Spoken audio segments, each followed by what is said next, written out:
बिस्मिल्लाहिर्रहमानिर्रहीम। अस्सलाम वालेकुम। आज हम एक्सरसाइज 3.2 के क्वेश्चन नंबर 4, 5, 6, 7 को हल करेंगे। अगर आप इसके पहले तीन क्वेश्चन को हल करना चाहें तो पहले तीन क्वेश्चन का लिंक इसी वीडियो के डिस्क्रिप्शन में मौजूद है, आप वहां से देख सकेंगे। तो हम आते हैं क्वेश्चन नंबर 4 की तरफ। हमने क्या करना है, हमने कालबों का ट्रांसपोज मालूम करना है। हमारे पास ये ए कालब है, बी कालब है, हमने इनका मालूम करना है। ट्रांसपोज ट्रांसपोज क्या होता है, सबसे पहले हम इसकी देखेंगे तारीफ और इसको याद करेंगे।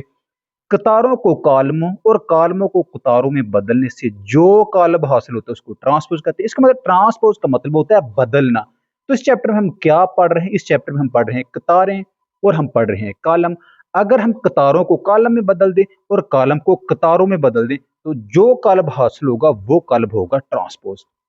तो अब हम आते हैं कालब नंबर ए, कालब ए की तरफ। ए हमारे पास एक कालब है, जिस कालब का ट्रांसपोज मालूम करेंगे तो सबसे पहले हम उस कालब के ऊपर छोटा सा लिखेंगे टी। इस टी का मतलब होगा ट्रांसपोज। इसकी क्या तारीफ है, तारीफ ये जो कतार है इसको हम बना देंगे कालम। दो तीन कतार है तो हम लिख देंगे दो और तीन एक कालम है। चार और पांच दूसरी कतार है, चार और पांच बन जाएगा दूसरा कॉलम। ये हमारे पास एक ट्रांसपोज कॉलम बन गया। फिर देखिए ट्रांसपोज का मतलब होता है यानी कि बदलना, कतारों को कॉलमों में और कॉलमों को कतारों में।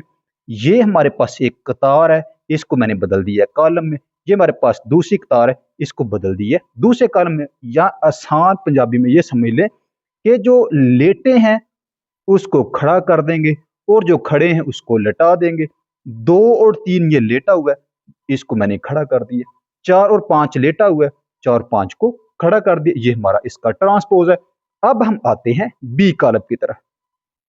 बी कॉलम में हमारे पास तीन कतारें और एक कॉलम है।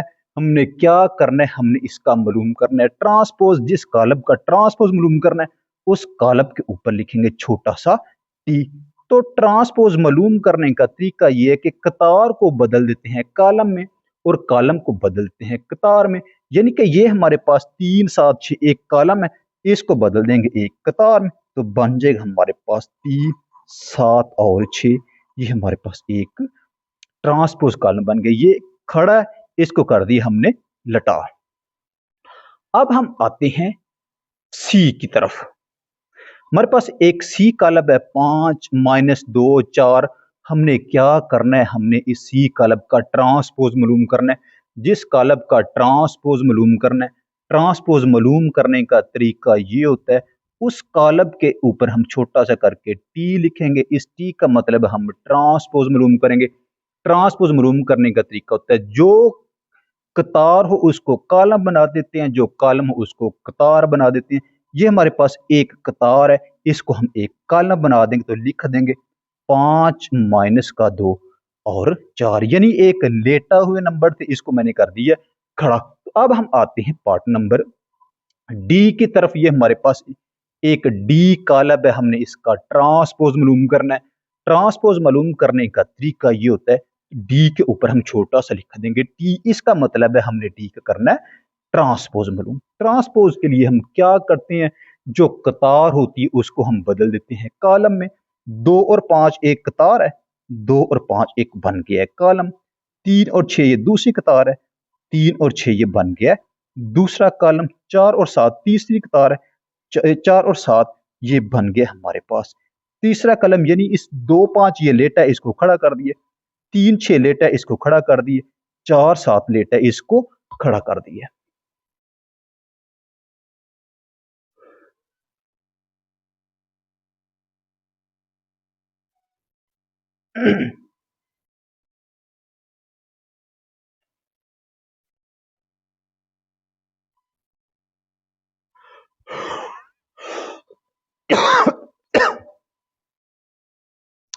अब हम आते हैं क्वेश्चन नंबर 5 की तरफ। हमारे पास तीन कॉलम है ए बी सी। हमने क्या करना है, हम इन कॉलमों का मालूम करना है।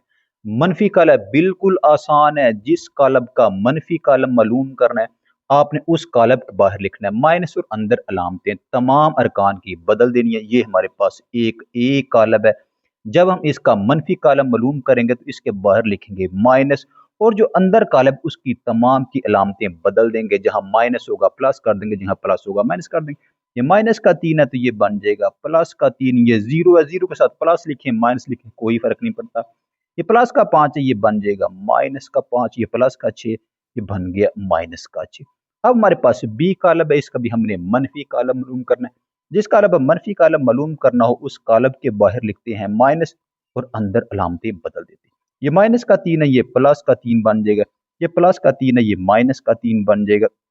ये माइनस का 2 है तो ये प्लस का 2 बन जाएगा। ये प्लस का 2 है तो ये बन जाएगा हमारे पास माइनस का 2। ये हमारे पास मनफी कॉलम है। अब हम आते हैं पार्ट सी की तरफ। हमने क्या करना जी, हमने इसका मनफी कॉलम मालूम करना है। मनफी कॉलम कैसे मालूम करेंगे, हम बाहर लिखेंगे माइनस और अंदर तमाम अरकान की बदल देंगे अलामतें।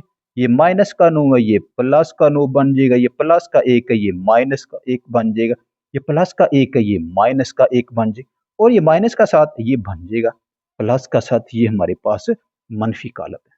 हम आते हैं क्वेश्चन नंबर 6 की तरफ। हमारे पास दो कॉलम है। हमने क्या करना है जी, ए के ऊपर टी लिखा है, इसका मतलब ट्रांसपोज, उसके बाद ब्रैकेट के बाद फिर ट्रांसपोज इक्वल फिर ए लिखा है, यानी कि ये ए वाला कॉलम मालूम होना चाहिए। तो ये क्या करना जी, बिल्कुल क्वेश्चन नंबर 4 की तरह के हमने ट्रांसपोज मालूम करना है।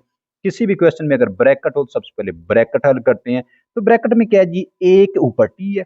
ए से क्या मुराद है, ए से मुराद ये ए वाला कॉलम है, तो हम लिखेंगे ए वाला कॉलम। चूंकि इसके ऊपर टी लिखा हुआ है, इस टी का मतलब ये है कि ए वाले कॉलम का मालूम करें ट्रांसपोज।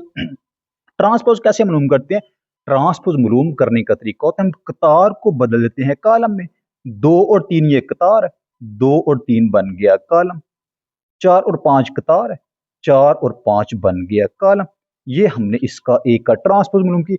अगर हम देखें ए के ऊपर ट्रांसपोज के ऊपर ब्रैकेट है और ब्रैकेट के बाद दोबारा फिर ट्रांसपोज है, तो हम क्या करेंगे, ये जो ट्रांसपोज लिया हम इसका दोबारा ट्रांसपोज। क्या तरीका कार है ट्रांसपोज लेने का, ट्रांसपोज लेने का तरीका ये है कि हम कतार को बदल देते हैं कालमों को और कालमों को बदल देते हैं कतार में। तो हमारे पास 4 और 5, 2 और 4 एक कतार है, 2 और 4 बन जाएगा एक कॉलम। 3 और 5 एक कतार है, 3 और 5 ये बन गया हमारे पास एक कॉलम। तो हमने क्या किया है, हमने ए वाले कॉलम का डबल ट्रांसपोज लिया। अगर हम देखें ये जो कॉलम हमारे पास हासिल हुआ है ये वही कॉलम है जो ए वाला कॉलम था, लिहाजा हमने ए का डबल ट्रांसपोज लिया और आंसर वही ए वाला कॉलम है, लिहाजा इसका हमने यही साबित करना था। अब हम आते हैं इसी क्वेश्चन के पार्ट नंबर बी की तरफ, पार्ट नंबर 2 की तरफ। हमारे पास एक बी कॉलम है, तो हमने क्या करना है, बी का डबल ट्रांसपोज मालूम करना है। यानी बी के ऊपर टी है, टी है, हम इसका ट्रांसपोज लेंगे, दोबारा फिर टी है, यानी इसका हम डबल ट्रांसपोज लेंगे और आंसर क्या आएगा, आंसर बी, यानी कि जो ओरिजिनल यानी कॉलम है वही आंसर आना चाहिए। तो पहले हम क्या करेंगे जी, हम लेंगे बी का ट्रांसपोज। ट्रांसपोज लेने का क्या तरीका है, ट्रांसपोज लेने का तरीका है, ये जो कतार है इसको हम बदल देंगे कॉलम। 7 और 6 एक कतार है, 7 और 6 बन गया एक कॉलम। 5 और 8 ये एक कतार है, 5 और 8 ये बन जाएगी कॉलम। हमने क्या किया, बी का लिया ट्रांसपोज। अब देखें तो ट्रांसपोज के ऊपर दोबारा फिर ट्रांसपोज है, तो हम क्या करेंगे, बी के ट्रांसपोज का हम दोबारा ट्रांसपोज लेंगे। तो ट्रांसपोज लेने का क्या तरीका है, हम कतार को बदल देते हैं कॉलम में और कॉलम को बदल देते हैं कतार में। 7 और 5 ये एक कतार है, 7 और 5 ये बन गए एक कॉलम। 6 और 8 ये कतार है, 6 और 8 ये बन गया एक कॉलम। हमने क्या किया, हमने बी वाले कॉलम का डबल ट्रांसपोज लिया। तो जो हमारे पास आंसर अगर हम चेक करें तो ये वही आंसर है जो बी वाला कॉलम है, लिहाजा हमने बी का डबल ट्रांसपोज लिया और आंसर जो हमारे पास है वो ओरिजिनल बी वाला कॉलम है।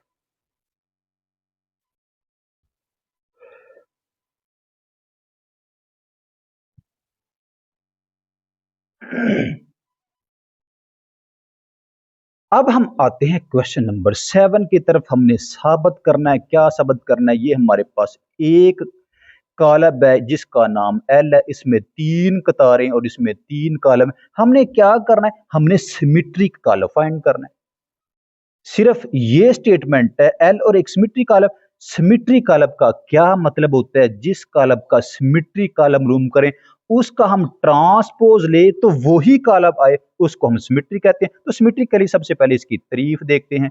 किसी भी कॉलम का ट्रांसपोज अपने ही कॉलम के बराबर हो उसका, उसको हम सिमेट्री कॉलम। जैसे ए अगर कॉलम है उसका अगर हम ट्रांसपोज लें तो ए ही आंसर आएगा, बी अगर कॉलम है उसका ट्रांसपोज ले तो बी ही आंसर। ये नहीं कि किसी भी कॉलम का ट्रांसपोज ले आंसर वही कॉलम है, उसको हम कहते हैं सिमेट्री कॉलम। चूंकि ये एल कॉलम है, सिमेट्रिक फाइंड करने के लिए एल का ट्रांसपोज लेंगे तो जवाब क्या आना चाहिए? एल ही आना चाहिए। तो साबित करते हैं। ये जो एल है, एल को साबित करने, ये ट्रांसपोज साबित करने के लिए तो हम करेंगे एल का लेंगे जी हम ट्रांसपोज।